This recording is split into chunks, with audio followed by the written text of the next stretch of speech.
we turned on the pricing, and man, people were mad. Some people were like, it's always the vocal people, extremely upset that we are now charging for this tool they use for business. And they're saying, I'm never going to pay for it. And well, if you're complaining about something that you're not going to pay for, your opinion doesn't matter, because the worst thing you can do is stop being a free user, because word of mouth just doesn't work. Like, people just don't sit around talking about what apps they use, what cool tools. Like, and maybe they do, but it's not at a rate that you can really model and derive some success from. You need to have better channels than we launched big on Product Hunt, and then word of mouth spread from there.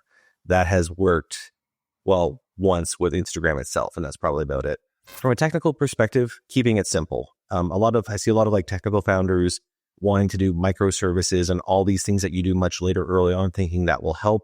I've never regretted keeping things simple. In terms of having continuous delivery, like, there should be one button that takes your software and puts it out of production every single time. I never regretted doing that later. It allowed us to go so fast. Welcome to the Product Market Fit Show, brought to you by Mistral, a seed stage firm based in Canada. I'm Pablo. I'm a founder turned VC. My goal is to help early stage founders like you find product market fit. Oh. Well, Ian, welcome to the show. Thanks for having me. You started, I guess, Later.com 2014.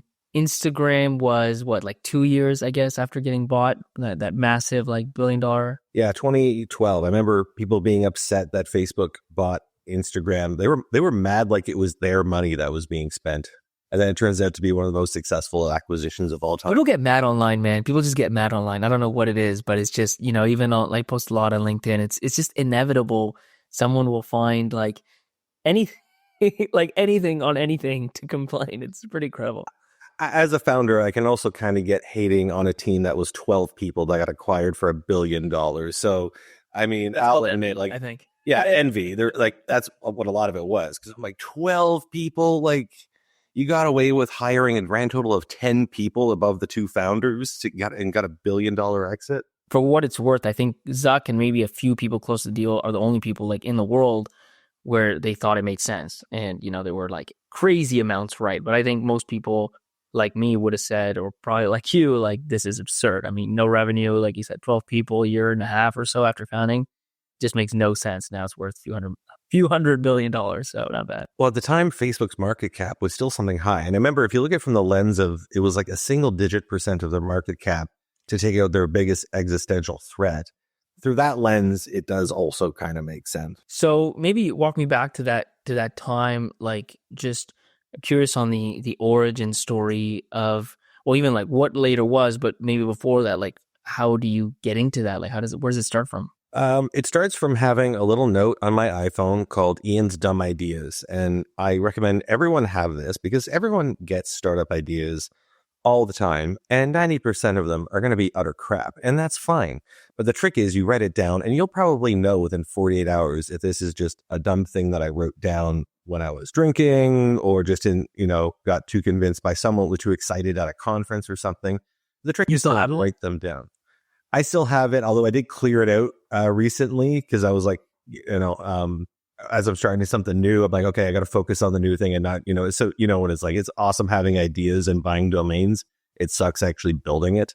So that's right. Like, I had to let go of some .coms pretty recently. Idea I had was, I had heard, so this is like in 2013, Instagram is just starting to get big, is getting some commercial interest.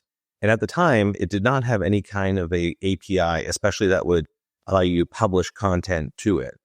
And I had heard marketers complain about how annoying it is to get content in there. And I had this idea of like, well, what if, like, what's the next best thing? And really, it was just sending a push notification to your phone to some app that preloaded everything ready to go. So it was at least like 2 clicks to publish on a time. So it was really a glorified reminder service.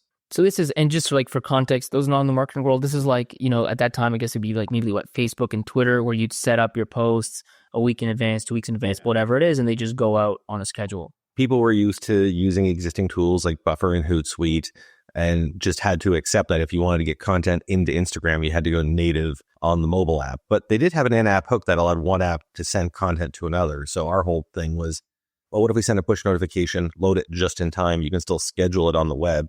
And at least that kind of friction of getting content from your photographer or whomever and getting it into a device to publish, we can at least make that flow as easy as possible.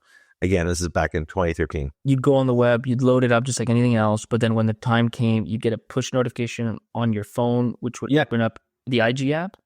No, well, it would open up our app, download, then kick over to, and also have your caption copied to the clipboard so you could paste in. It just removed as much friction as was possible. And it sat in a note called Ian's Dumb Startup Ideas for a long time until the fall when the founding team, we were entering a hackathon together and we were just kind of kicking ideas around what to make. And I was like going through my notebook of dumb ideas, came across that one. And my co-founder, Matt, said, no, this is the one. And he kind of knew like how bad the problem was for marketers trying to get content into Instagram, because everyone knew this was, again, dating ourselves. 2013, Instagram was new and hip. So we built it at a hackathon and then it kind of just went from there. Was this normal for you? Like, was this your first startup or were you used to like just building things on weekends and this one just happened to take off? This was not my first startup. At the time, we were actually all working at other startups. As founders, in some cases, I've always loved tinkering and building. I'm a software developer through and through. I've made dumb apps. I've made, fun apps. I've always loved hackathons, especially back then. I like kind of seeing how quickly you can make things, because all too often in a job, you learn how to make software at a large scale, especially if you're working at a FANG company or something. But then you turn around and try and make an iPhone app. You realize how tricky it can actually be to make just a smaller piece of software.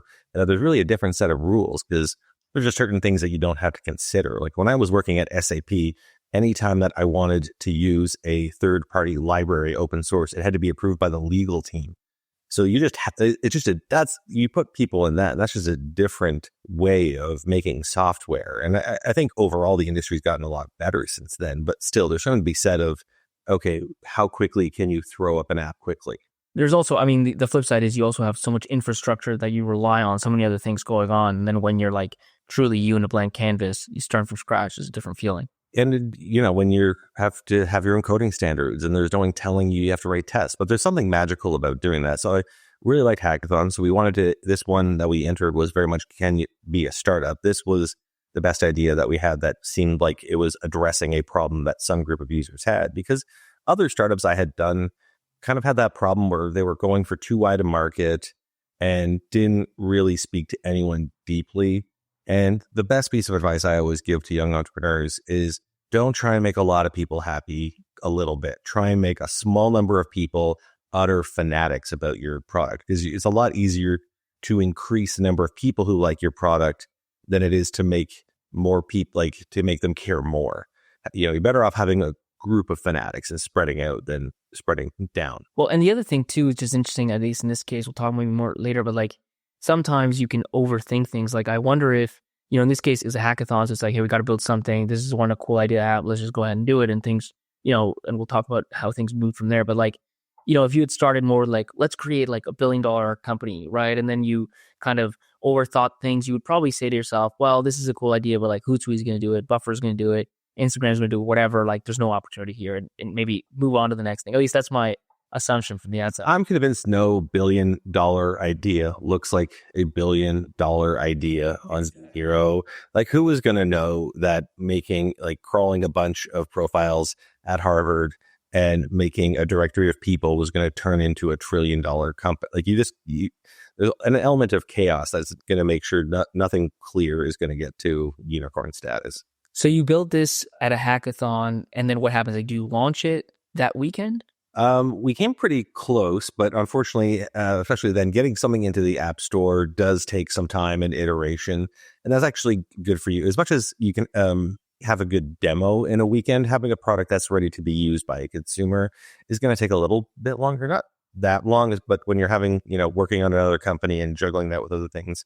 But we did have a designer on our founding team, which really helped a lot of things that would otherwise be developer designed. One of the things that we always got complimented on was how good Later looked.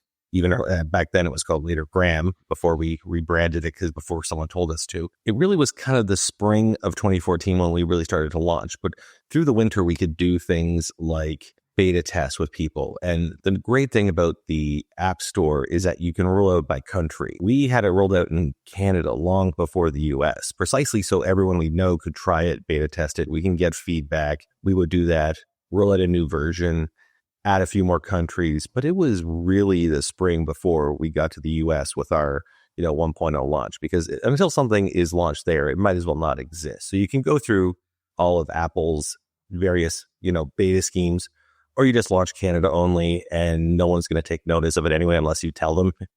So we have this great beta testable country here.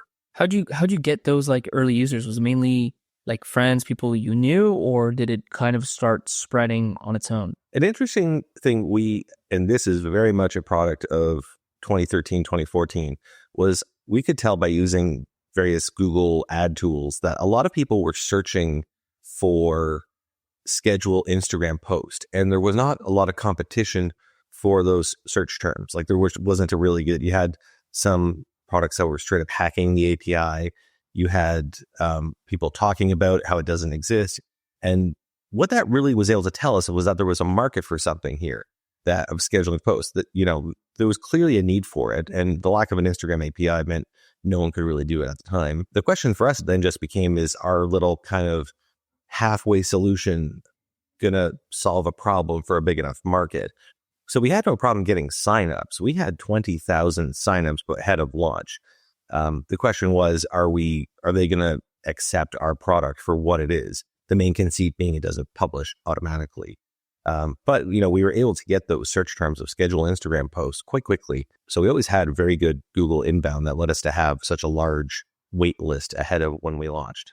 So you kind of just leverage SEO basically to get set up, to get the wait list going. And this is another thing I tell entrepreneurs, is that how are people going to find your product? Google is a great front door. If you're trying to get into a space where a lot of people are already owning the words, the search terms, it's highly optimized, you're going to have a hard time breaking into that. But if you're early into a specific area, it kind of lets you know that you're not going to have as stiff a competition, because word of mouth just doesn't work. Like people just don't sit around talking about what apps they use, what cool tools, and maybe they do, but it's not at a rate that you can really model and derive some success from. You need to have better channels than we launched big on Product Hunt, and then word of mouth spread from there. That has worked once with Instagram itself, and that's probably about it. Yeah, I mean, there's got to be something viral, something social, some reason for people to talk about your thing. Like, just think about the things that you talk about, and they're rarely like B2B tools that you use at your work. You know what I mean? Like, it's just not until it's big enough, and then it takes on a life of its own. I didn't want to meet the person who's like, you know what? I bet got the best ETL tool from this sales guy who reached out, and let me tell you all, that just doesn't happen. I've always, people talk about dating apps, and that's about it. People will advertise for free when there's sex involved, and that's about it. Or probably any of the other deadly sins, but people don't talk about workflow optimizations. So by the way, I'm curious, as you're doing this beta, on the one hand, it sounds like a pretty simple app, simple product. As you said, very niche, very focused. What sort of feedback were you actually getting that, besides bugs, hey, this broke, that broke, whatever, do you remember any sort of insights you got in those early days that actually made a difference in terms of how good your product was? The big one was, why didn't it automatically post? People, the big thing we had to learn was that people don't read. In our onboarding, there were 3 touch points where we made it clear that this doesn't post automatically. The key use point is schedule on the web. We'll get it to your phone just in time. 3 points in onboarding, and still that was our biggest support request. That was just the main conceit of the product. And that held until we got the auto publish API came through. The other thing that we found very interesting was people were having a lot of problems because they were trying to manage multiple Instagram accounts at one time with it, which at the time you couldn't actually flip between Instagram accounts on your app. You actually had to log out and log out, log in and log out. And our app only allowed you to do it to one account at a time early on. And that was when we learned people were going through the painstaking process of, I've got a scheduler, I've got a scheduled post. I have to log in to the correct later account, then the correct Instagram account. And those were the hoops that they were going through in order to do this. And that was kind of another validation that people have this problem so bad, they will go through these ridiculous hoops in order to help. And we were always proud of okay, we are helping a small group of people, social media managers, who have to publish to Instagram content multiple times a day, who have this problem so badly, they are doing these ridiculous things. And we then added the ability to have multiple profiles. And that was kind of when we started to realize, like, okay, people are using this. We can start charging for it in that way for business purposes. But you just find that people were just doing, they're never quite going to, we thought, like, this is such a simple product. How can anyone use this in a way that we haven't thought? But until you kind of get these people, it was actually a bug they were reporting, but it was because they had to log out and back in. It was this big, and it wasn't until we kind of drilled down, like, oh, you're managing multiple accounts with this. And now we didn't really realize that social media managers did that, because we thought you're a company, you hire a social media manager, they use it for their brand account. But we didn't realize a lot of little companies will hire social media managers, and those are kind of freelance, juggling multiple clients. So we had to also work for something those people could use. What do you think about, like, the first thing you said there? I think for me is really interesting. Like, you told people 3 different ways that, this is not going to post for you. And yet that was the number one request. Like, what does that tell you about customer or user psychology, like in terms of a broader lesson that you've, either shared with other people or like used yourself now that you build new products? We were not a newcomer to the social media management game. There was, as I said, Buffer, HootSuite, so many others, and now there's even more. The way they had kind of trained these users to do this, that this is how this goes. People were just used to this happening. And also we quickly realized that our customers weren't really cognizant of our relationship with Meta, Twitter. It's like, they just wanted it to work. They request things. Like, one of the frustrations of working in this kind of a platform situation is you get requests from users, but it might be for something that's just not possible given the API limitations, but they're still going to be upset. And every now and then you get some other smaller company that's literally hacking the API to give those features. And you have to say, like, no, like, there's a lot of nuance. And when you're in between those, you kind of have to educate your customers about that. And as you're growing, it can get a little frustrating because you educate, one group. And then if you're growing well, you have enough new people who are encountering those same issues and you have to onboard them. And by the way, they're not going to read all that well. They're just going to have certain expectations given what other players in the industry are doing. Yeah, I think that makes sense. I think, like, for me, it's like, at the end of the day, you said it right. Like, people just want things to work. Like, they just don't care about the nuances. They don't care about how hard things are. They don't care, like, what's behind the scenes. It's just like, does it work? Is that simple? That's it. As was famously said, they care about their problems, not your solution. Like, that's what's interesting to them. It's not, this bespoke thing you made. Like, no one cares that you spent months and months working on this thing, sweat, heart, and tears. They care about your own problems. And no one's ever going to be as precious about your software as you are. So walk me through maybe like the growth curve. Like, how quickly did you get to 100 users, 1,000 users, et cetera? So we launched in the spring of 2014. By the beginning of the summer, we hit about 100 daily active users, which, doesn't seem like a lot. But at the time, like, I had a lot previous companies that didn't have that. And when you have 100 people you've never met using a product you made every single day for their jobs, you've got something. Like, how big it's going to get is there, but at least you are making something that people are actively logging into. Because I think the default state for most apps are no users and no use. And, they're not going to find it. They're not going to use it. They don't like it if they do. Like, that is a big thing you have to overcome. So having 100 daily actives, product market fit's kind of a nebulous concept, but I knew we were onto something like that. When those were free, to be clear, free users? Yeah. Oh yeah. They were free, but even getting people to do things for free, you'd be amazed how hard that can be. Especially when you're dealing with something like a workflow where people are fine paying for stuff. So through the summer, we were growing. And by the end of the summer, I feel like we were at about 1,000 daily active users. So in about a 3-month span, we grew like that. I mean, we were growing like 10% a week. Like, my God, I would kill. Like, those were just, having a product that's growing 10% a week is just really, now granted, you're starting from 100. So the math is pretty. But still, it was all inbound through SEO? Through SEO. We started the blog. Content marketing became a very important thing. Actually, at that point, we hadn't really done blogging yet, but we knew like that was going to be later on the blog was going to be our big content. But through that summer, it was mostly just SEO, rolling out word of mouth. We got that. We hadn't really started the marketing levers just yet. And it was in the fall that when we were realizing, keep in mind, we're still part-time on this. We're working on other companies that just aren't going as well. We're having to kind of figure out how we're going to do this. And we were like, well, if we're going to commit to it, I want to make sure this problem that we're solving is something people really care about. way back in the day, I was in this startup accelerator, and it was called Grow Lab in Vancouver. And Dan Martell was one of the advisors. And this is before Dan Martell is like what he is now. And the best piece of advice I got from him out of that was you get the real feedback after you ask for $5. Like whatever you're making, whatever you're building, once you ask for money, then people start talking about it seriously. And so taking that advice, it was, okay, well, let's charge for money. Let's just charge something arbitrary. Make sure people care about this enough. Like the problem that we're solving is worth something. So I think we were... And they set up like a freemium or something, or you just told everyone, hey, you have to pay now? It was a freemium, but it was very much, if you were using it for your job, you're going to be paying $20 a month. So, which actually triggers this whole thing, because in order to charge money, to set up Stripe, you have to have a bank account. To have a bank account, you have to be incorporated. For anyone listening, for the love of God, don't put money into your personal account from your company. That just is a mess. Don't ever do that. So do it right, get your incorporation. And now we're incorporating. We have to decide, hey, what are we as a founding team? It triggers this whole thing. But around that time, we had a potential angel investor who found us. So all these things were kind of come together of like, okay, let's now make this a real thing. Also, the costs for hosting and all the tools that you use are, starting to pile up. So let's just make sure this is real.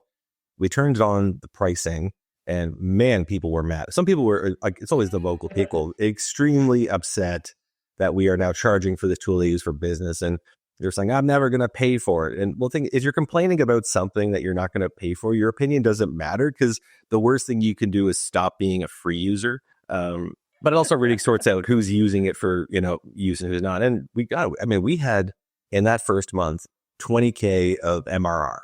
And oh, wow. And when you're all like part-time founders, that is more money than God has. Like when you have like no salary expenses and your hosting costs all in are like $1,000 a month, we're ready to make it rain. But and it's funny how that stuff is so relative. Like I'll never forget when we were early days at Gym Track, my last startup, and we were talking about fundraising, and it was like, and I remember Lee, my co-founder, saying, dude, like if we had $1 million, we could do anything.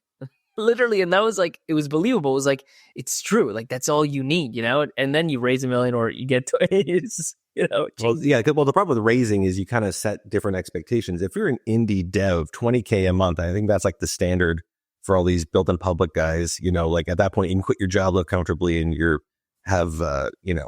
can live off of that and do it full time. And that's the dream. But we have that, but you'd be amazed what you get used to. And then you're just always chasing growth. And all of a sudden you're hiring people and they're taking up that revenue. And exactly. this is what you dream to do as an entrepreneur. Did you raise then that round, like a round then?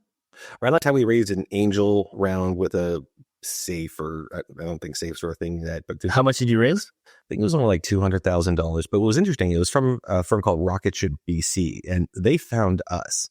So they kind of model themselves as like a quantitative venture capitalist. So they just found us probably from Product Hunt or Beta List or something. And they had some tool that was able to show, like they kind of knew our growth trajectory better than we did. And they were really interested in investing. And they definitely wrote a check before. It was one of those cases where they were writing a check before the company existed. We had to incorporate it and get it all kind of came together in the fall of 2014. And then, we were off to the races. We realized, like, okay, this is starting to go, wrapped up any other projects we were working on. The founding team went full time on this, because we were like, well, if we're not even marketing, and this is going like this. Truth is, we are marketing. We were doing SEO. A lot of people say, like, I've done no marketing. It's like a lot of times they just mean you've done no paid marketing. And, there's a certain respect especially I think devs don't have enough respect for marketing, because definitely not. It is important. And a lot in physios, you have to market everything. Like I'm constantly having to market things. It's just in different ways. It's just might not be even paid advertising, but that's not even necessarily the best way of doing it. Because what we found, like I said, was the blog was one of our best ways of bringing the right audience in, because you'd be searching for something and, they guess they're like my life for so many years was telling people I work at later, and people telling me, I love your blog. Because I'm like, cool, but there's also an app. Like, yeah, the app's great, but the blog is amazing. But what was the blog? Tell me more about the blog then. Like how wide did you guys cast a net? I assume it was around social media or something. I don't know. What was the blog? Yeah, it was on social media, but they were really good at, if you were searching for how to do something online, making sure a later blog article was there and up to date, and they were just relevant. Like we were playing with TikTok back in 2020. Actually, that was fun back then because TikTok was kind of the unserious one. They even let me make some TikToks. And for a hot second, what my concept idea was like the best performing TikTok on the later TikTok feed. And the idea that an engineer is like running it, like I was just an asshole around that time. But then I got supplanted pretty quickly because, Do you remember maybe back in those early days, like, 2014, 15, what some of your biggest blogs were? Were there any that just like blew up, or was it just like consistent? I think there's a consistent, I'm sure there was a few that blew up, but I think it's just the consistency and the number of times I'd be searching for something to learn about a social media concept and then get a later article as number one. Like you start to understand it. And like, I know the people who wrote it, they were all really talented social media folks who've gone on to even bigger and better things or are still there. Like it's always been a great way to bring in is content marketing. I think a lot that gets slapped on is just how much people are still using Google to find things, and you can pay to be at the top, but sometimes it's more authentic to have content there nudging the people. Now, I think enough people do that. It also kind of contributes to Google being what it is now, where it's almost really hard to get an unbiased answer that's not from, why if people had the word Reddit in there, but at the time, especially, it was really good to get people. It still is for that matter, but it gets very competitive once you're in a more mature market.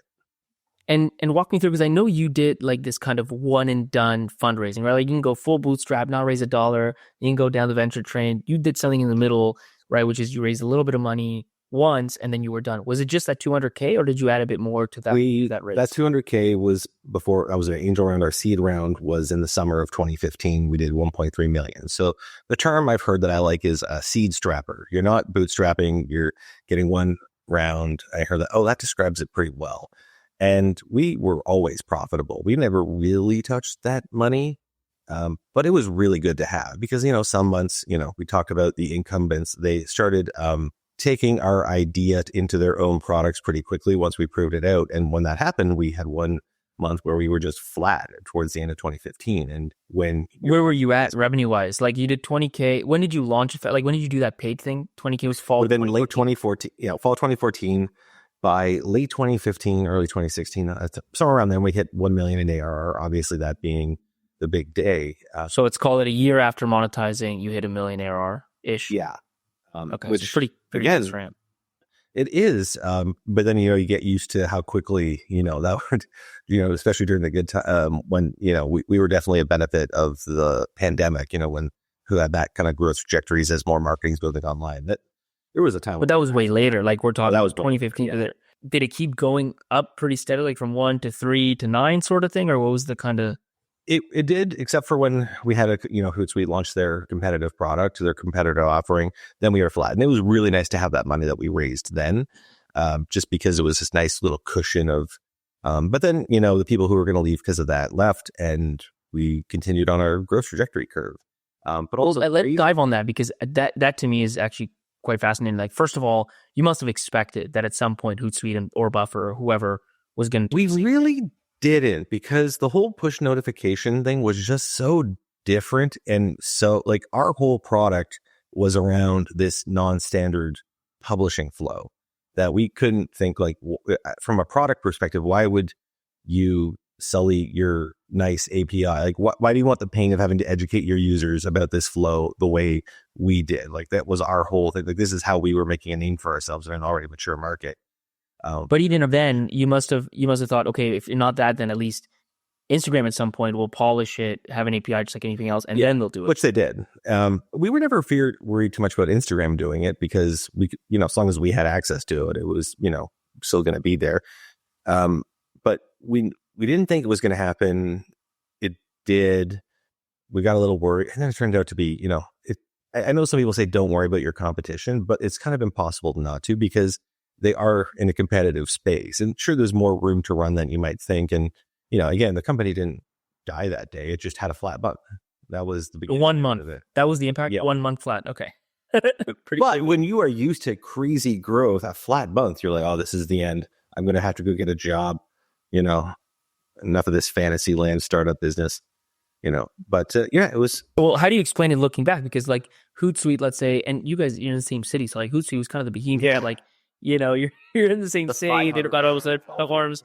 Plus, like from a user perspective, if you're posting on Instagram, you're probably posting on Facebook, Twitter, whatever. So you already have a Hootsuite account. So it's like, why am I paying for two things? Like there's so many theoretical reasons why that should be the death use sort of thing. It was just one foot. Oh, yeah. How do you explain it looking back? And I remember in the time I could come up with dozens of reasons why we are so dead. But because, yeah, like why would you pay for both? We were charging a premium. You can just have it done there. Turns out there were just people who didn't like that particular product. And it's not like they had a monopoly on the market anyway. The other players came out and all because once they did it, everyone else had to as well. So Buffer had a similar offering. So, you know, it was definitely affected some of our growth, but this is the nature of how things were, was you're going to have, if you have something that is proven out, some larger company is going to do it. We thought we were different enough that it would really make their products too janky to do that. But it turns out that people really liked our UX. People really like how we did things. And there's something to be said about designing a product that was image and video first. Because if you looked at Buffer and Hootsuite, especially back then, they were very much designed for a Twitter-centric world. You know, everything is very text-based. Media is not the first-class citizen, where our product was very much media is the first-class citizen. Let's bet on that. And that's where the future is going to go. And it's absolutely what happened. And, you know, this is a big bet to make back in 2015. But little did we know, like 2015, 2016, that was kind of the peak of Twitter anyway. Like it kind of flattened and then went down from there. But there are just people who will not like whatever products you're competing with, and there's still a market to be had there, and you can differentiate your offering. And, you know, it did make us think about like, well, where are we going to grow the product? What are we going to focus on? Like this is the very nature of competitive environments. It leads to better products for everyone. Where do you go? Because that's the crazy part. Like this happens when you're like $1 million in revenue. You get to 40 million. So there's like a lot of room to run from here. And yet you do that in this kind of pretty competitive, hard to differentiate environment. Like where do you start taking things after this first product hits product market fit? Pretty quickly you realize that a lot of our competitors, the larger ones, they were going for the enterprise market. And that was just what they were going to focus on. They're going to leave the smaller ones. Like when we decide we're going to focus on that. So we intentionally never had any enterprise offerings precisely to focus on the small and medium business. And I know that seems like a small difference, but you know, other things like we started adding support for Twitter, Facebook, and all the other ones are ourselves. We just became multi-platform, again, focusing and just having better tooling. And early on, like one of the big friction points and something I was very proud of as a developer is that with later, when you uploaded an image, we could perform all the image manipulations in the browser. Again, in 2015, this was a bigger deal than it is, say, now, where everyone has the built-in croppers and what you can do, because you had to get to very specific aspect ratios in order, especially with Instagram. But where that became useful is that when the publishing API came out, it would enforce those in order to publish it. So what we meant is you could upload auto crop, and it was just a faster process to get things in. Whereas other ones you had to do it before you uploaded. So just any point where you can remove friction, you're going to delight users. Keeping in mind that all your competitors are going to figure that out pretty soon. So you have to constantly looking for like, okay, where can we remove friction? Where can we make this easier? How can we make this better? And that's where product management becomes, one develops a certain appreciation for product managers, especially good ones. They are really hard to find because if they can go out and have a good understanding of the pains that your users have, that's, you know, what really can make great companies.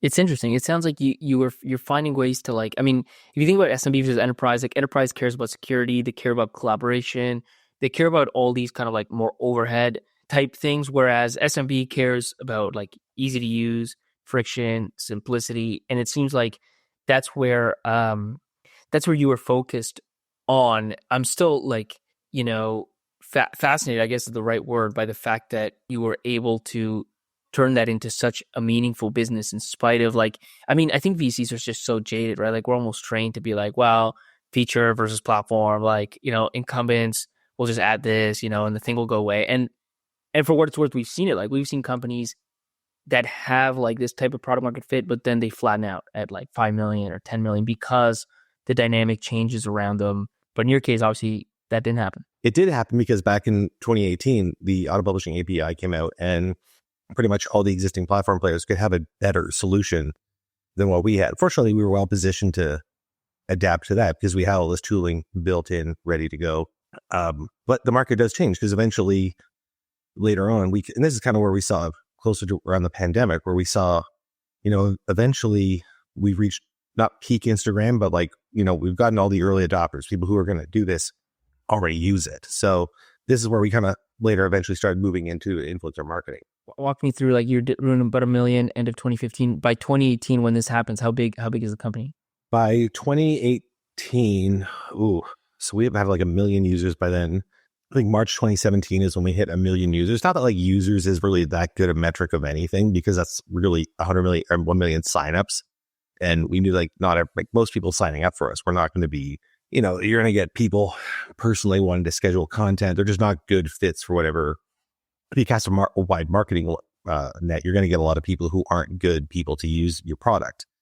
By 2018, at that point, we're probably like 30 people, probably 5 million in ARR. Like because we're a very niche tool at this point, where we are for, marketers with a very specific visual focus. Yeah, we're at like 5 million, which again seemed like so much at the time, but eventually we were at 40. Like you said, we were at 40 when we exited in 2022. I mean, we focus mainly on product market fit, and I think obviously at 5 million, and now with all the competitive dynamics, like that clarity is proven on that product, right? But what was the pivot to the influencer piece? What was that product? That was really just kind of the acquisition that happened. We knew that social media management was going to be really hard as a tool to exist on its own, to exist in, because we talk about the platform issues. Like the great and worst thing about later was its relationship with Instagram. Like as Instagram was, the next big thing, we're attaching ourselves to that, or incredible growth through it. But we're always at the whim of, whatever their policies are. Like I remember very clearly in June of 2018, we lost our API access, because this was right after that whole Cambridge Analytica fallout, where they got really particular about users of their API being properly credentialed and verified, which is understandable, but they did that to all apps all at once. And due to some admin error, they thought we weren't a proper business, or we had missed something, so they cut us off. And that happened for 3 days. And this is after the auto-publishing API was out. So we were basically a useless product for 3 days in June of 2018. And I basically didn't sleep those 3 days, because the team that was helping us, I think they were based in Singapore through Meta. And so whenever I get responses to my ticket, I had to be up to like get as much as I could. So eventually that happened, but it was kind of this very stark reminder of when you're basically playing in someone else's playground. Anyway, so that is to say, like, that was kind of when we knew, like, okay, we're building this great tool, but in terms of how it can get bigger, it needed to be part of something bigger. And this is where we started to look through M&A options. And that's where Maverick acquired us in 2022, which is the influencer marketing plan. But that's a big, I mean, that there's 4 years between that time and 2022. Yeah, they happened pretty quick, because that was when the auto-publishing API was there. And so we kind of met the expectations of what people were doing. Those were the rocket years. Those were, we were adding, there were months when we were adding 1 million in ARR, which is crazy to think about. So even though you were worried about this kind of like being too tight to Instagram, you still kind of kept doing what you were doing. Great. And Tony, there was a tailwind. Yeah. And then, but again, we were riding Instagram, its growth as a marketing tool. We just saw that crazy, and that was also when our marketing was firing at all cylinders. Like there were just more people using it. Like we were a niche tool. And another thing I tell entrepreneurs is sometimes you have to be in the right spot when some other factor happens. Like, the best people in crypto or like companies in Web3 and crypto were there before it went mainstream. Coinbase has been around for a long time before any of this happened. So if you're kind of making it after the fact, you might not have the same opportunities, but we were just in the right place. So when you saw Instagram becoming this mainstream marketing tool, we were well positioned already for that before it was a sure thing. Like we were starting this back in 2013 when it was just kind of teenagers for the most part, and a few very avant-garde brands that were posting content on there. But that was, it takes a few years to go mainstream. That's why we just saw that crazy trajectory. That was what, like 5 to 10, 10 to 20, 20, 40 kind of thing ish. Yeah, it's kind of a blur how quickly that all happened before the acquisition. And then it happened, and now we rolled in. And of course, now the acquiring company got rebranded as Later. So there's now Later Influencer Marketing and Later Social Media Management and Later Link in Bio, all great tools. But yeah, it was the nice thing about influencer marketing is that it's just a bigger space. And it just is kind of where things are going. You can kind of see SEO is getting more competitive. You can see paid advertising getting more competitive. It's just hard to find people. And influencer marketing is this whole other channel where it's useful to have tools like Later to make, this great suite of products. How did the acquisition happen? I know, again, like we talk mainly about PMF, but whenever there's an exit, I like to go deep on it because that is, for most people, kind of like the end goal, right? Some people want to go public and run this company forever, but most people, I think, at some point imagine an exit event. So like, just take us through that. What was the process? How did that come about? If you imagine all the worst parts of dating and all the worst parts of home buying and put them together, that's what selling a company is like. You get ghosted so many times. You put yourself out there. You try and find someone who's a good partner. Did you have a broker? Like, you had an outbound process? Yes. It wasn't a big bank, but it was, we had, as I called a real estate agent trying to sell things. It was a 2-year process from beginning to end. Now, granted, that was through COVID, and which was just a crazy time to think about trying to do this. But because, we knew this, we had strategics, we had private equity companies. Every little sin your company has ever committed is out. But if you've ever gone through a due diligence process, you kind of realize how everything you need to do is documented. It needs to be documented. You get asked about data breaches. Have you ever had to do that? Like, we had an issue where we had security with like credential stuffing attacks against us. Buffer had something similar, but we kind of caught it before any later users were spewing out pro-Russian propaganda through their accounts. Like, Buffer had that problem at the beginning of the Ukraine war. But like, those are all the things, and we disclosed that to our users, like the one who had like accounts compromised because they were reusing passwords. So we kind of had to disclose that to our users, like, hey, go, actually we said we reset your passwords, but we can tell a similar threat actor did something to Buffer. So when, I reached out to them when they were going through that, but we had to disclose all those little things we did, every employee termination that didn't go quite right. Like, those all have to come out. So I think the big thing you have to, anyone listening needs to know about the due diligence process is every contract you ever sign, make sure you have that, like, some folder somewhere where everything gets stored, every little piece of information, every disgruntled employee.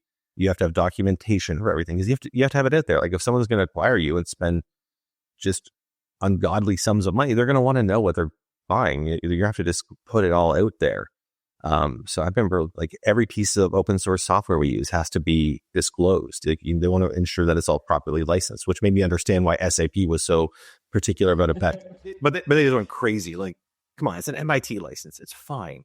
But so how, like, in terms of those 2 years, you're obviously meeting different prospective buyers. How does this mix of this, because it was a PE firm and another kind of late stage startup that they ended up merging with, like, how did that come about? So Summit Ventures just had an interest in us. They had already were interested in Maverick, and they thought Leo would be a good bolt-on for it. You see that a lot in the private equity. I think a lot of entrepreneurs don't really realize, like, how many companies get acquired by private equity. Everyone envisions, like, okay, either I'm going to go public or Google Bible, yeah. Yes. In the parlance, a strategic buys you, but there's also the other option, which is a private equity company buys you and rolls you into something they're trying to make bigger. And that was the case with us, where they, the focus was going to be on influencer marketing, and that seemed like a good, like we said, we need to be a social media management tool, need to be part of something bigger, and this was definitely a good fit for that reason. And so, was it like an equity buy or part cash, part equity? Both, bit of both, yeah. Okay, what was like the range ultimately that you guys got bought for? Enough that I got fuck you money out of it. So there you go. No, I think it's pretty public. It was, if you Google, you can get the number and figure it out. But no one ever told me I wasn't supposed to tell anyone, but everyone gets so cagey about those numbers. So, but we'll say over 9 figures, I guess, at 40 million ARR. You have to assume. Yes, yeah. It was okay. And then yeah, okay. It was in the next figures. So, a really good one, especially for this kind of one and done seat strapper. Because one thing when you go out and raise 50 million, 100 million, and then the bar goes up. But if you raise like one round, a couple $1,000,000, and you exit, frankly, for anything above like 20, 30 million, you're doing well. Anything above 100 million, you're laughing. Yeah. And this is, I think a lot of people have this idea that I can't start a company until I've raised money. And in software, that's just not really true, especially if you can make it yourselves. Like, now on the angel investing side, I see companies that are, I'm getting pitched or some syndicate I'm part of, and they're talking about like, oh, we have these outsourced developers. I'm like, if you do that, you have a cost associated with your core product, where if you just have a developer who's on your founding team kind of working for sweat equity, you can really do pretty well, and you don't need to raise. Like you can get really far just with your own time, which isn't true in a lot of other industries. Like you can't really have a, startup oil drilling company with just intellectual capital like the way you can with software. And also the cost of developing software keeps coming down further and further. There is value in raising money just for having the connections. I've always likened raising money to like political marriages in Game of Thrones, where, we're kind of just aligning our households, and you having invested in me, our houses are now aligned to go do some other objective, which becomes in handy more than you might think, because having some professional investors who are well connected can really open some doors for you. Like when we needed to have a contact at Pinterest, we can just talk to our investors, see if any of them know it. They are, I know it's a cliche where the, VCs say, oh, we're here to help, but the good ones can.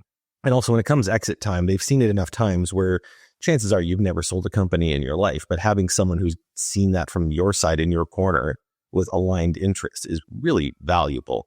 Probably don't need to, be raising tens and tens of millions. I think a lot of, it becomes the headline of, like, this was one of the things for later. We never had the big headline though of, later raises $10 million Series B. So we were kind of just quietly plugging along, trying to get whatever marketing oxygen that we could. But those are kind of good events for publicities when you raise money, which becomes useful when you're trying to recruit, because you do also have to build a brand. So there is a little value, but it was really good to have only raised one round, because if we had raised at a higher valuation later on, there might be investors who say, hey, we can't take that. You haven't returned enough, like especially if you're not hurting or anything. Whereas for us, it was like, hey, we think this is kind of a good time. Literally needs to be part of something bigger. And from their perspective, they got in at something like 6 million pre.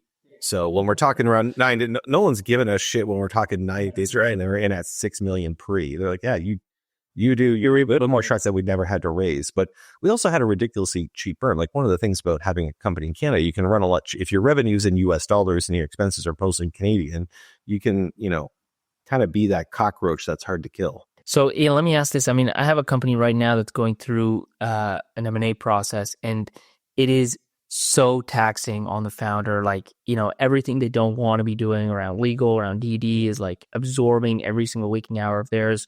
My question to you is, after you go through that, you sign, it closes, money lands in your account.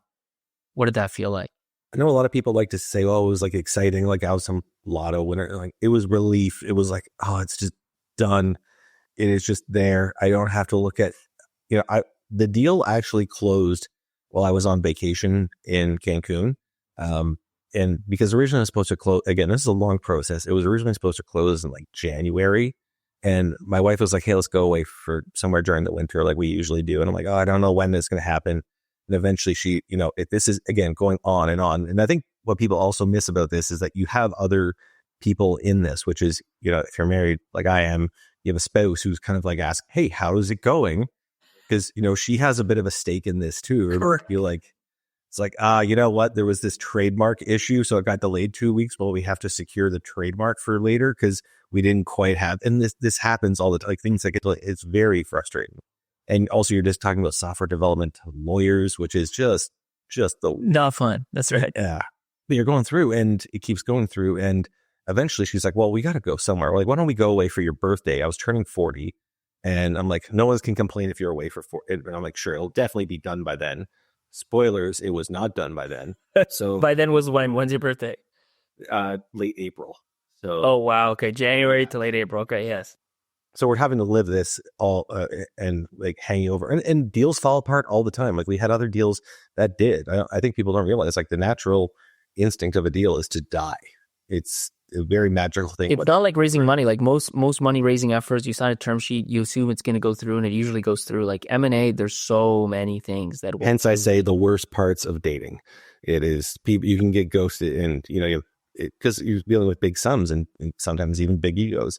But so we're in Cancun, and I'm having to sign all these documents on my phone. it got to the point where I wasn't even reading them. I was just like, okay, if I'm getting fucked, I'm getting fucked. I'm just sick of, that's how done I was with this.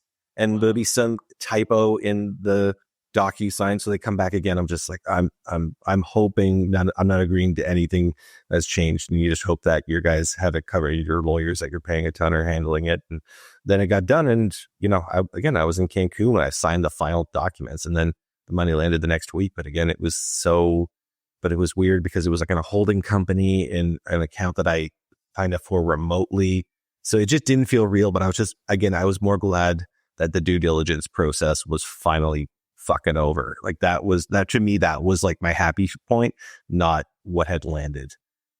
Then I got used to what had landed in my account. Don't get me wrong. But in the moment, it was relief. It wasn't excitement. That's awesome, man. Well, let me end with this one question that we typically end on.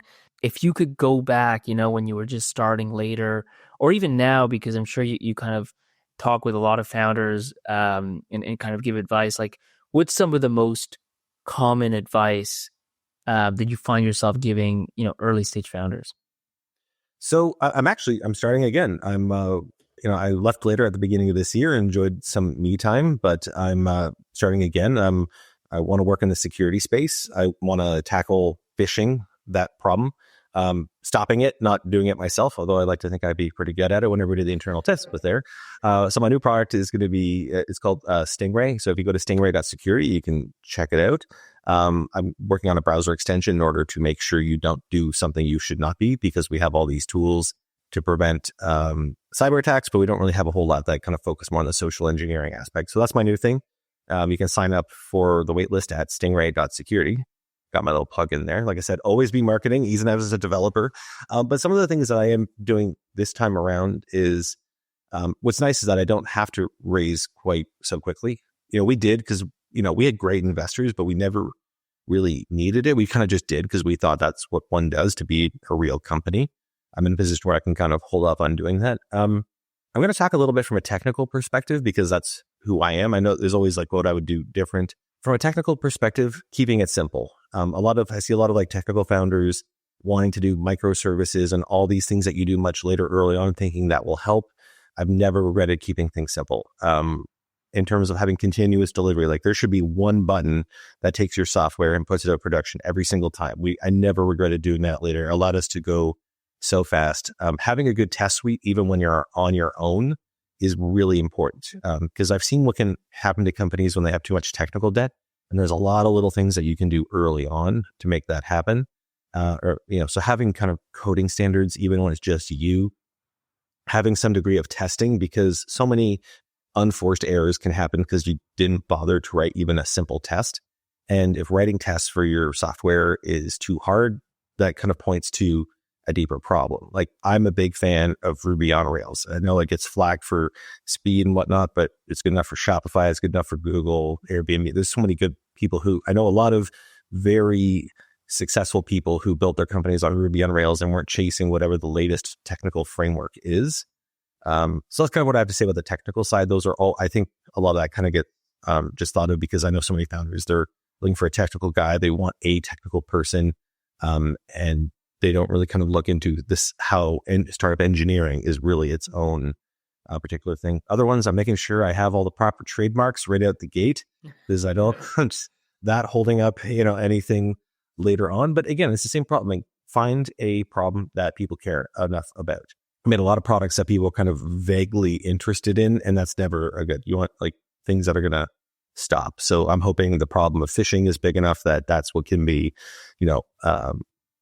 find a novel solution to, and just kind of enjoying the moment. I remember a lot of things. There's a lot of up and down stress. And I think you just have certain expectations for growth, and when it's a little bit above, it's the best ever. When it's a little bit below, it's the worst time ever. But just having a little more appreciation for the ride that's going through, because it's fun. Like these startups are fun. They're bands for nerds, for the people who were not cool enough to have a band. This is what we got. So go make your band, enjoy it, have fun, go be a rock star, or at least the nerd equivalent of it.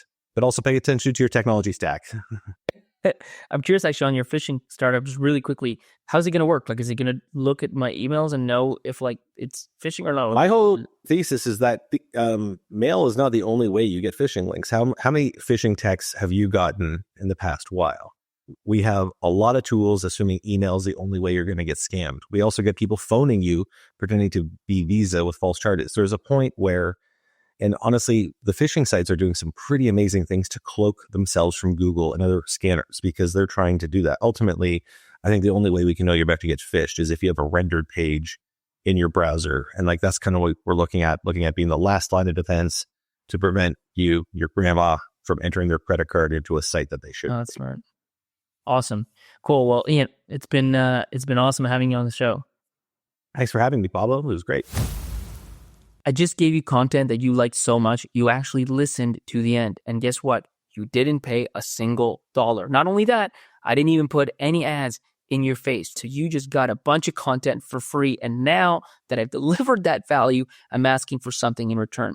Open your app, open Apple Podcasts, open Spotify, open whatever app you use to listen to this, and hit that follow button. It's actually going to help you because it's going to help you make sure you don't miss out on the next episode, which you like so much that you listen to the whole thing.